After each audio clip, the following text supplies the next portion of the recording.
Well, we just had a fascinating conversation with Michael Selden and Brandon Chen from Finless Foods. And Finless Food is on an incredible mission that is so interesting. We learned so much from this conversation.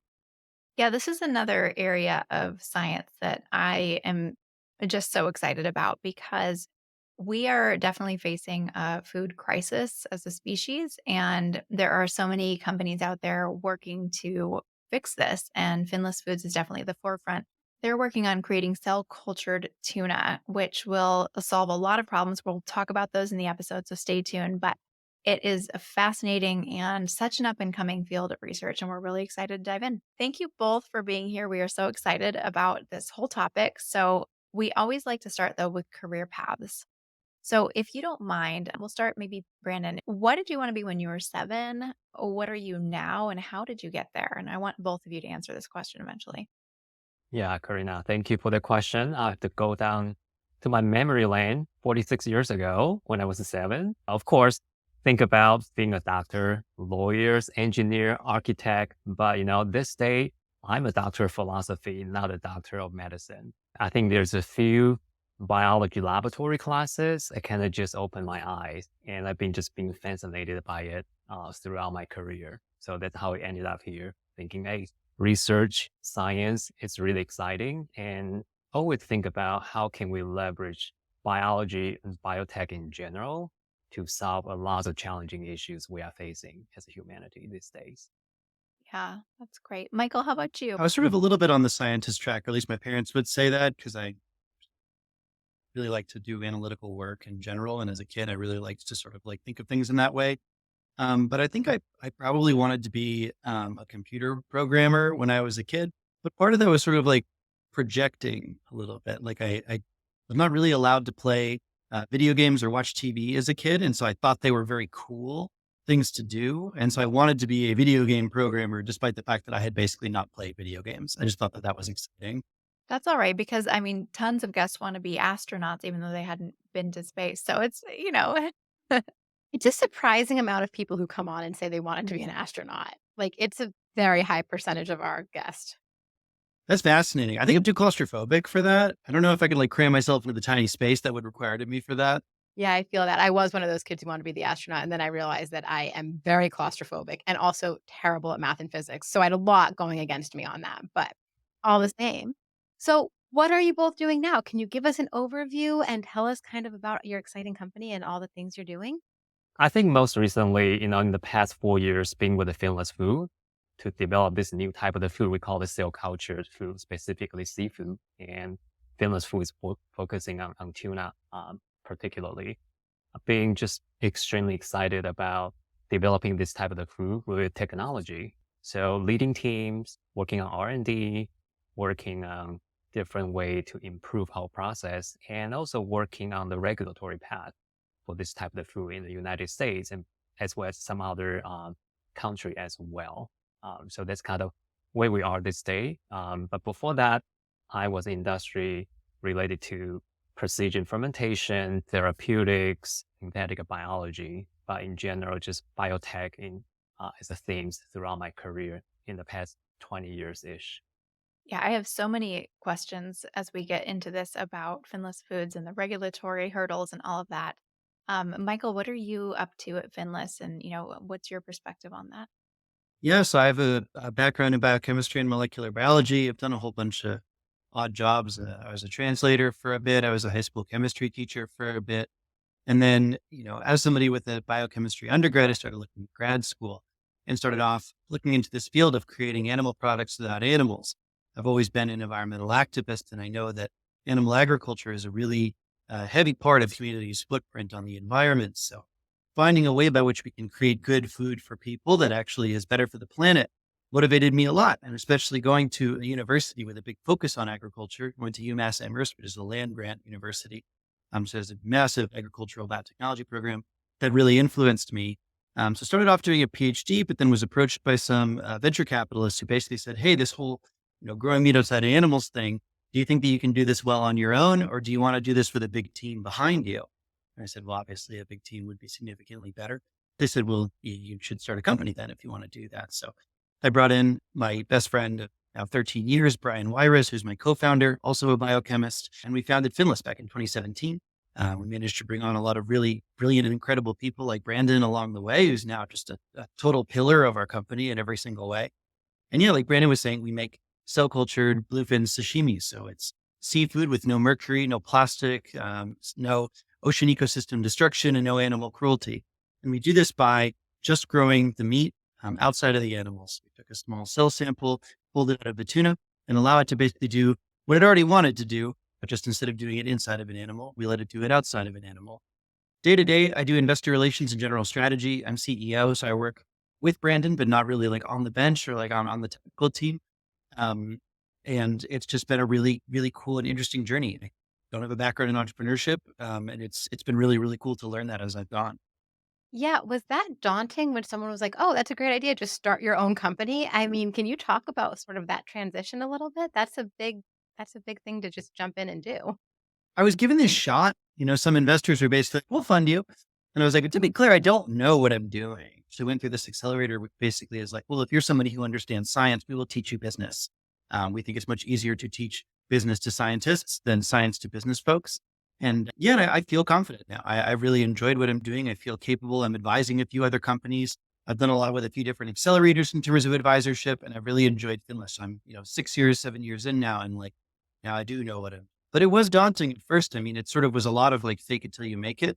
An investor will be like, "We want to do this specific thing," and throw out some terms, and I'll be like, "I'll think about it," and then I'll go home and look it up because I just had no idea what they were saying. And that was a lot at the beginning of the company. Contrast that to now where I have a very firm idea of like where we're going and what I want from people. And it's been really cool, but it's just taken a lot of like admitting I don't know things when I don't know things. I think that's really important though. And I love your point about teaching business to scientists. We do a really similar thing. We teach recruiting to scientists because the science is the really long drawn out thing that you need to learn, right? That really was what the first 29 years of my life basically. And then the recruiting piece or the business piece, that's so situational. And that is something that you can pick up. And I've certainly gone through some of those same struggles. I did not see myself owning a business. And now here I am 10 years in, and I am not the same person. So I can certainly empathize with that journey. What I didn't have to do, which I'm very interested in talking about with you, is I didn't take any external funding because different scale. I have a small recruiting team. How did you go about thinking about the investor pieces? Now that's one of the hats you wear is investor relations. And you said you were in a really great incubator ecosystem that helped you to learn that. And so how did they help you with that? Yeah, so we went through an accelerator called Indie Bio's in San Francisco. It's just one of the world's biggest biotech accelerators. And they had like a really intense crash course on just like every aspect of running a business. And it was very intense. I mean, it was like kind of closer to 6 months long of just you're there every day, all day. You're doing 16-hour days, like for months and months and months. It's very brutal, but I mean, when you're done with it, you understand a lot better what you need to be doing. And in terms of investors, I mean, we look for people who are passionate about our space and our mission. Our mission is to create a future for seafood where the ocean thrives, and we want people who are in on that. We also look for people who have expertise in places where we're trying to grow. So people who know how to build a big food company. For a very long time, we've really been a company that's just a bunch of scientists in very highly technical fields. So that doesn't mean we have a lot of experience in the food world. We're also looking for people who can bring us to new geographies. We have a big push to bring us to Japan.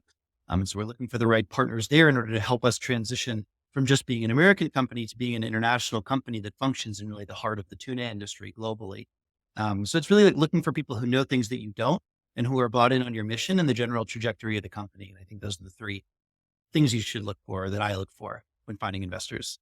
Finding investors is a really interesting thing to talk about, but another thing that I'm super interested in is how you build your team around your mission. I mean, this is a very mission-driven company. You have very awesome goals.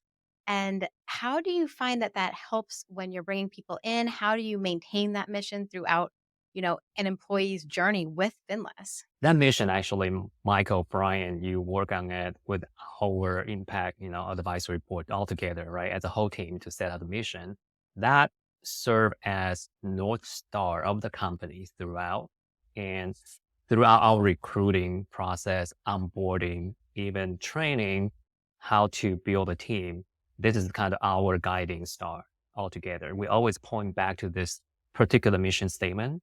Are we aligned? Are we setting our goals to achieve our mission, right? So with that in mind, we distill it down to additional company core values that we can discuss, like how they actually permeate throughout the organization and guide our communication, team building, how we conduct science and business together. So when you're building that team out from, the entry level folks through the folks that are working, externally, how do you think about how they're communicating that mission? Because we did talk a little bit about terminology offline, but I think it's a really important mission and it needs to be communicated in a almost PR way. Yeah, absolutely. But at the same time, not just the PR way, but also kind of like how that impact not just our work, but personal life and much bigger sort of human race in general, multi-generation, right? I think we purposely put it upfront in the job description, company website, everywhere you can see. And we realize people join Finless Food for that purpose and they feel good, not just good, actually proud of it. And that's all I heard. Like, hey, I come to Finless Food because of your mission. I could see that. Yeah. And they probably stay because of your values, which I'm also really interested in hearing about. Yeah, exactly. And I think that the like creates a lot more of a community and a culture than not having that exposed. And I think that obviously when you first start a startup, you don't like write out your culture and your values generally. But actually, I think it is pretty good to start it like fairly soon after that. Like maybe just co-founders is not necessary, but once you have like a few employees on board, it's good to really build that out. And I'm happy that we did build it out because we're, only a few people over 22 full time, but still having values has been really helpful and having like cultural touch points where we can point to that and be like, look, we're acting this way because it's written down. It's one of our values. That's how we operate here. It just really helps because, everyone operates differently and having something written down that people can all agree on is good in part because it means that like you will hopefully write something down that doesn't appeal to every single person on earth. There are some people who will look at your values and be like, I don't want to work that way. It doesn't mean that these are bad people or they have bad values or anything, but it's good to just find fit and just for people to self-select out of it by seeing that, saying that's not for me and moving out of it, because that also creates buy-in from the people who stay. The people who are really interested in that are just like, yeah, this is me. This is how I want to work. And it's one more reason to be invested, to stick around, even if things get tough, to like stick it out and to make sure that things work. And that's been, I think, a really huge thing for us. So you are in a really interesting growth stage right now where you have your first pilot plant and you're really scaling up. Can you talk a little bit about that and the challenges with, starting manufacturing and things like that?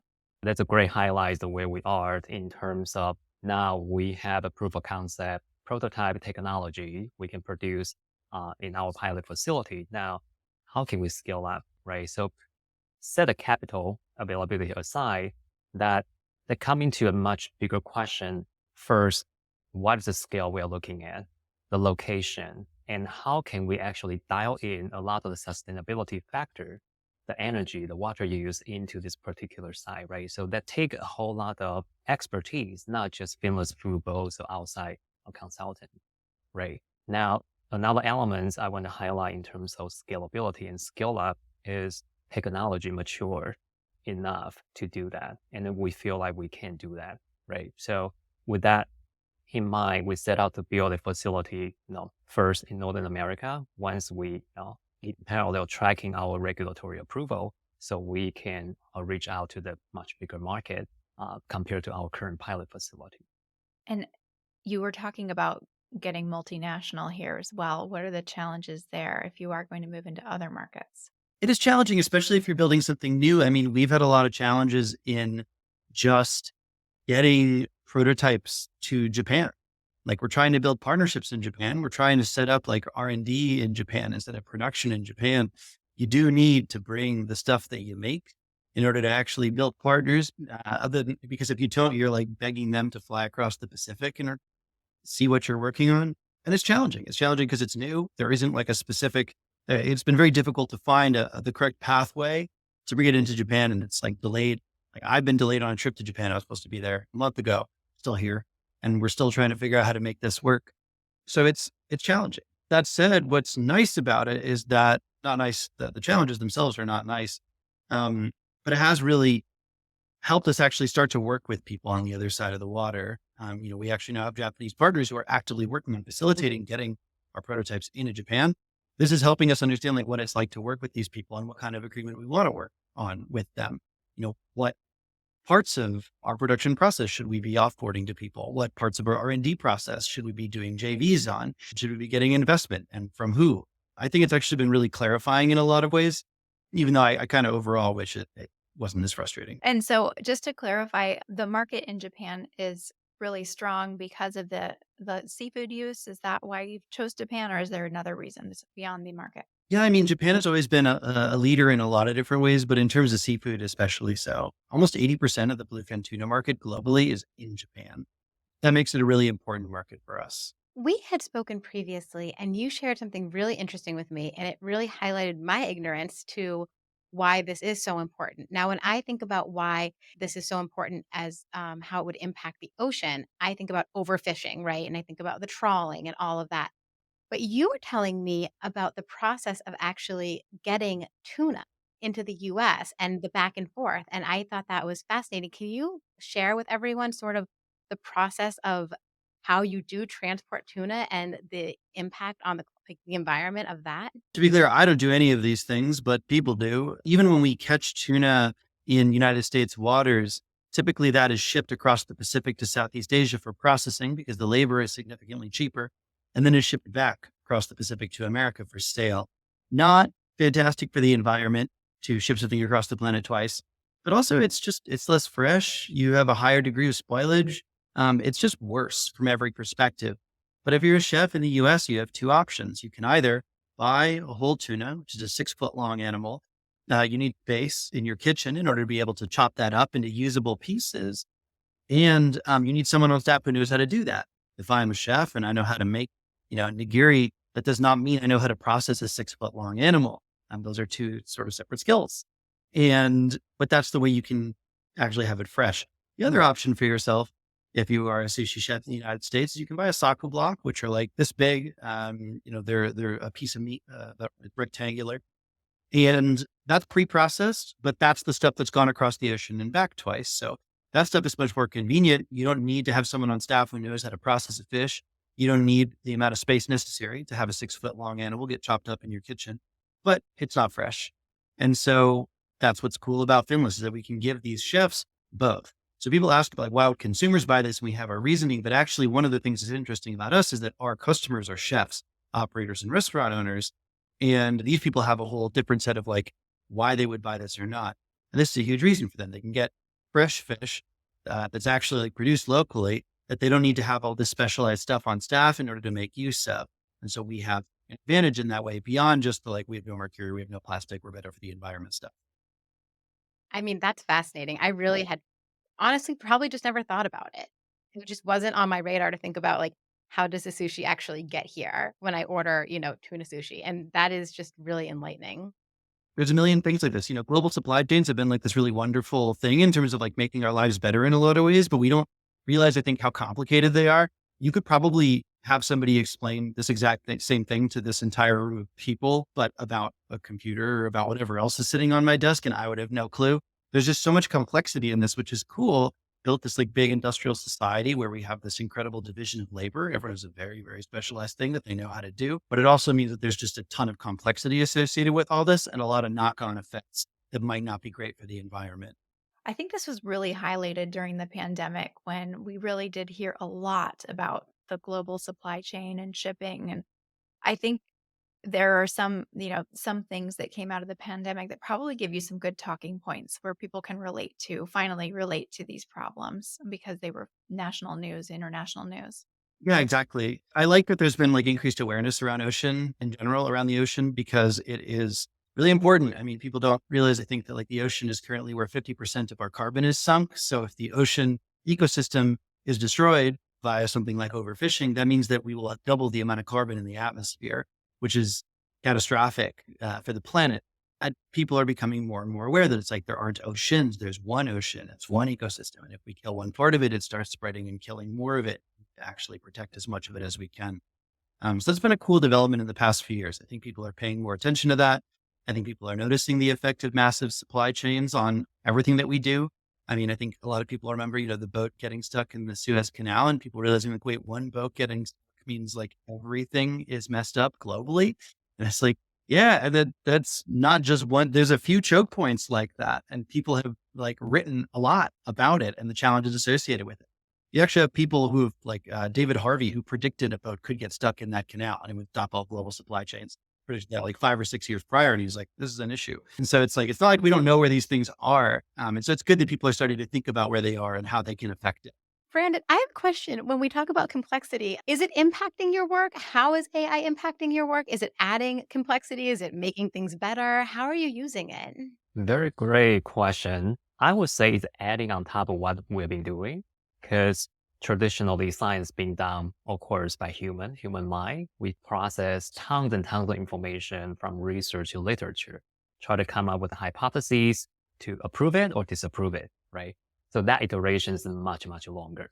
Now with AI, with a much better, for example, language module, we're able to do the data analytics much faster that basically help science to shorten that iteration, right? So we can do multiple rounds of the hypothesis testing and, advance our science much, much faster. So we're in the trajectory to actually incorporate that into our data analytics going forward, understanding that we still have a lot of science to do going forward. It's very exciting to see. So you were mentioning regulatory challenges earlier. Can we dig into that a little bit? I'm not familiar in the least with how foods get approved and what that process is. And I think that will be unfamiliar to a lot of our listeners who are more on the biotech space and they're thinking about therapeutics, which are a little different. Yeah, it is a bit of a different process. We're still working with FDA, so that part at least is shared among us and other biotech companies. And yes, I mean, for a while, there wasn't really a regulatory process to get approval for a cell cultured product in the US. Singapore stood up a regulatory system a few years ago, and they were the first globally to do that. The US system got set up within the past 2 years and is now up and running, which is cool. It's a joint effort between FDA and USDA in terms of the creation of the system. And a lot of what you're doing is attempting to show that what you're making is really not different from what people are currently eating. And we firmly believe that. I mean, we took real cells from a real tuna, pulled them out, and feed them real ingredients that are pretty similar to what these cells would be eating inside of the body of an animal. And so we're sort of proving out or like explaining to the regulators that our process is similar in every way. And that also we're using, ingredients that are already generally considered to be safe. And so it's just sort of like working on precedent of like, hey, like tuna's on the market. We're essentially that. These ingredients that we're using are safe to eat in terms of the things that we feed the cells so that we don't think there's any like concern around those things. And then demonstrate that we actually have a scaled up bioprocess that is reproducible.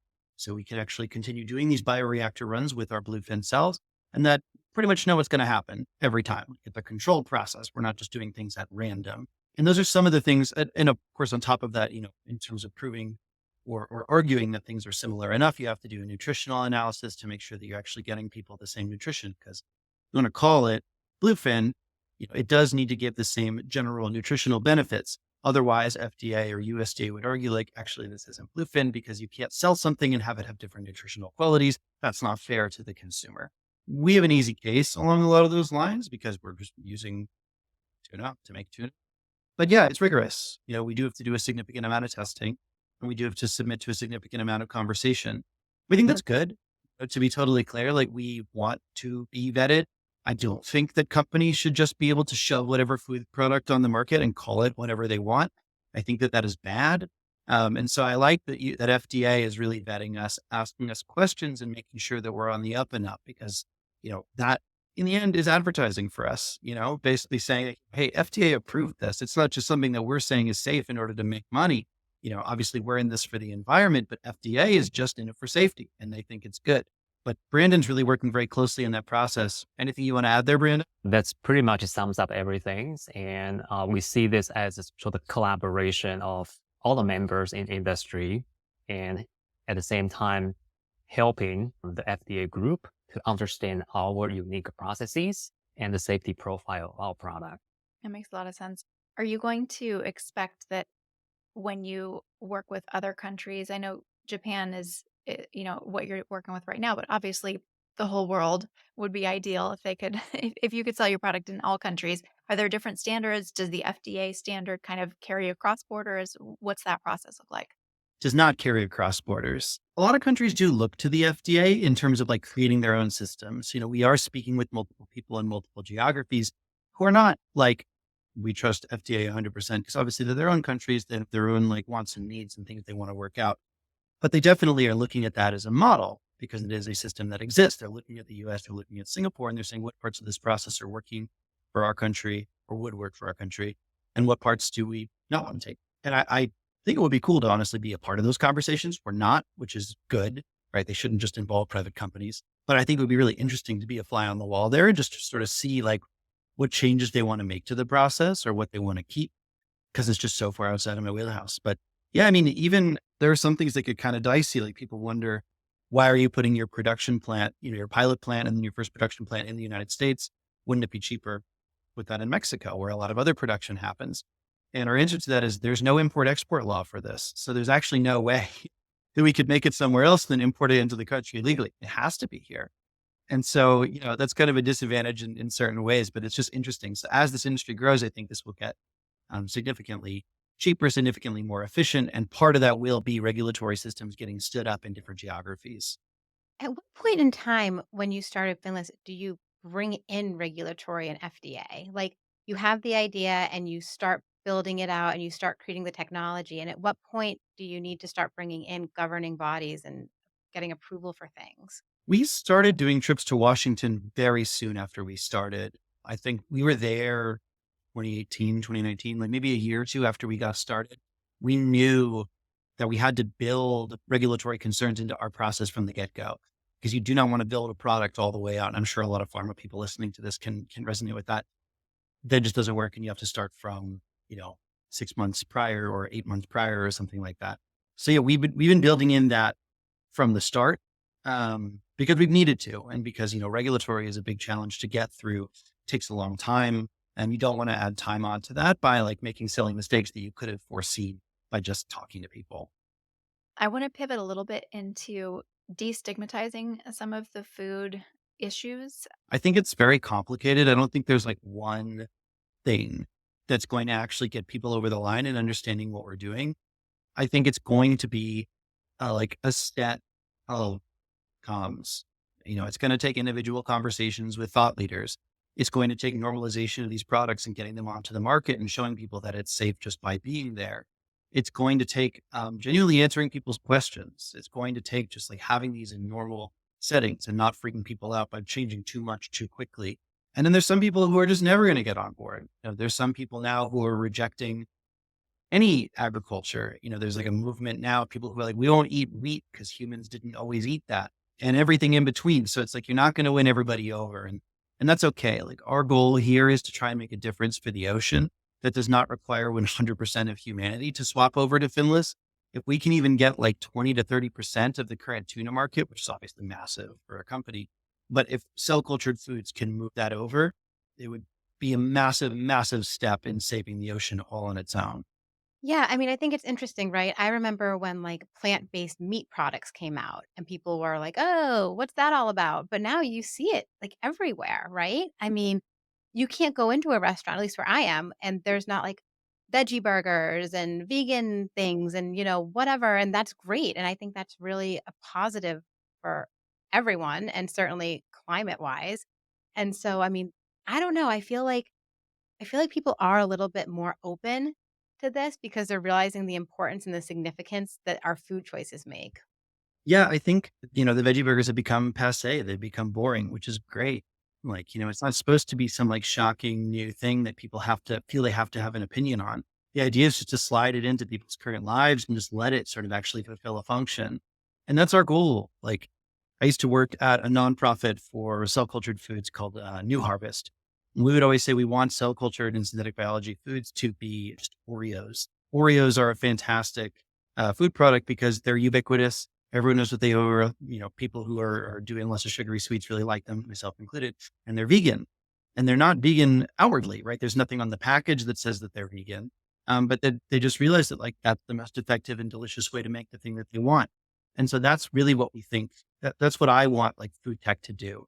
Not so much appeal to people's like morals and values, because I think we've tried activating people on that and it's gotten us here, which is okay. We've gotten a lot of people who are interested in pushing things forward, but I wonder how we're planning on getting like, the vast majority of people on board. I'm not sure there's a pathway to that just by appealing to people's like morals. I think we really do need to create things that are actually like cheaper, better tasting, more nutritional, and just easier to scale. And if we can do that and have those products be environmentally sustainable and don't involve animal cruelty, that's sort of like my goal in this. So I want us to be Oreos. I mean, I do love Oreos. And I also think that part of your really compelling argument is the fresh component. I mean, when you start thinking about like, wait a second, how fresh is this? That is kind of it's a drawback to, most people. You want to eat the freshest thing you can. Fair. Even in the US, over 90% of our seafood is imported. So if you're eating seafood in the US, you're probably not eating fresh seafood. It's so funny to watch people for the first time go to Japan and they sort of have their mind blown. They're like, why is the seafood so much better? Not imported. Yeah, I definitely did not realize the extent of that, because you do think there is a tuna market here in the US and you think it's caught fresh, and it is in fact. But then it goes away and then comes back. That blows my mind. See, we're talking about tuna and that's your main focus, but where does the technology go from here? Are you sort of limiting to tuna or is that your core focus for now? Or do you see other avenues down the line? For now, because we're small, we're sticking with tuna. However, yeah, we definitely want to expand. We've worked with 12 other species aside from tuna. And we do intend to bring that research back out and actually expand it once we have the capacity to do so. So, we're starting with tuna because it actually works with equipment that's on the market today. You can actually undercut the entire tuna market using bioprocess equipment that you can just purchase. If you want to get underneath, really some of the cheaper whitefish or chicken or pork, you do need to move towards bioreactors that don't currently exist. People are projecting these like animal cell bioreactors that are 100,000 liters, which is technically physically possible, but is not currently done. Pharma like goes up to like 25,000, can go a little bit above that, but that's kind of where things top out, because at that point you're ending up with contamination concerns and a few other things as well. There's like the geometry itself. Brandon can speak more intelligently to that than I can. But basically, we want to get out there with equipment that exists, get ourselves stood up, get tens of millions coming in terms of revenue, make sure it's gross margin positive. And then from there, we can start expanding into these other species that are cheaper, start using and inventing equipment that doesn't currently exist, build ourselves out into being a massive multifaceted seafood company. That's not just a tuna company. And then you can open your own sushi restaurant, and that's where people are going to come and try all of your fresh things for the first time. And I will be first on the list. I'm a big fan of you all moving into the chicken industry because we're chicken enthusiasts. This is a little known fact. Allison and I both have flocks of chickens. And I think that that's a market. Again, I went to a school where it was animal science, and that's an industry where I think there's a lot of reform needed as well. I think we understand from the technology's perspective, this type of the product, we always see early adapter, like you both, Karina, Allison. Great, we mark it down. We're going to have you as our VIPs, but we're looking forward to slowly kind of demystify this type of the food, like we talk about, right? It's not general public worry about, hey, this is, GMO, this is actually non-GMO, right? It just goes through a different type of the production process. It's much cleaner. And it addresses a lot of environmental challenges and issues we are facing. So with that, really welcome this type of conversation out in the open, and for us to share out, how we do throughout the process. We have different type of procedure to ensure and safeguard our food safety issue. So that's the reason why we're going through the FDA process to seeking their approval. And so that's, I think, just more of this type of the conversation would help general public to better understand this is not as sort of, strange or unnatural as people think. It's actually, it's just the next phase of how humans consume food in general. Yeah. I mean, we're facing a food crisis as a species. There is enough evidence out there that I feel that hopefully public perception will be very receptive to these sorts of solutions, because it's a crisis. There's no other word for it. I'm interested too. And obviously, you haven't probably priced this out fully. I know it's going to be market dependent and stuff like that. But ultimately, what is the cost going to be compared to what the cost is now? Like once this product is up and running and on the market, I assume that if you're a sushi chef, this is great for you. That's the hope. Yeah, so currently bluefin tuna sells for about $20 for 2 pieces of nigiri, and that's on the cheap end. A lot of the time you'll get bluefin, it's like omakase, so you're spending $300 to just get into the restaurant. But if you're doing a la carte in California, at least it's usually around $20 for 2 pieces of nigiri. That adds up to about $200 a pound to the end consumer. We're already well underneath that at Finless, but really the number that we need to fight with is the wholesale pricing. That's the pricing that actually gets sold to the distributor. And that's closer to $40 a pound. And so we're intending to be underneath that within the next 2 years. Basically, as soon as we get this manufacturing facility up and running, so the next big facility beyond the one that I'm sitting in, the pilot facility, will be underneath all wholesale pricing for bluefin tuna globally, or at least that's the goal. From there, we intend to get under the $10 a pound price point within the next few years after that. So basically by 2029. And that would get us underneath not just all bluefin pricing, but all tuna pricing wholesale. So we'd be under all albacore, skipjack, et cetera. And that gives us a really big market to play in. So basically, we think that right from the get-go, we will be at the very worst price competitive, but we think going forward, we'd be able to actually undercut entirely the entire market. And that's really, if we're being really honest, this is where the needle is going to move. People are going to follow their wallets a lot of the time. And so that's going to drive adoption. I think one thing that made some adoption of early synthetic foods and cultured foods slower was that it was more expensive. It was not only different, but it was more expensive. But now it's less expensive. You can go in and you can buy Beyond Burgers for less than you can buy beef burgers now. And that has moved the needle. I wanted to touch on this article that you all brought forward though about building teams. Do you want to talk about how you think about building teams? It seems like this article in Entrepreneur has been pretty influential in how you think about that. Absolutely. Building team is critical for all company, especially company at this size where you don't have yet fully established the norm or infrastructure, right? Much larger corporation, everybody learn from their colleague, from their manager. But when we bring in fresh graduates, young, enthusiastic, they don't know what is expected of them, right? What is the social norm, how we build a team, how we make a decision. So starting from scratch, I think this article really resonate with me, some of the key points. For example, as a leader, lead by example, because everybody emulate leader, right? And they see how your leader behave, communicate, they emulate that. Establishing clear goals, responsibility, give them a clear lane to run the race. That's very critical. Otherwise, nobody's gonna be successful in the company for their career, right? Few other key points, diversity. I really value diversity. And diversity this day has go far beyond just age, race, gender, sexual orientation. It also expand upon the different opinion, different communication style, right? How can we communicate with a different perspective and also empathize the perspective of the others? And again, empower team member, really big thing. Give them autonomy. Try not to micromanage. That's how you scale the company. That's critical. Encouraging professional development, lots of training.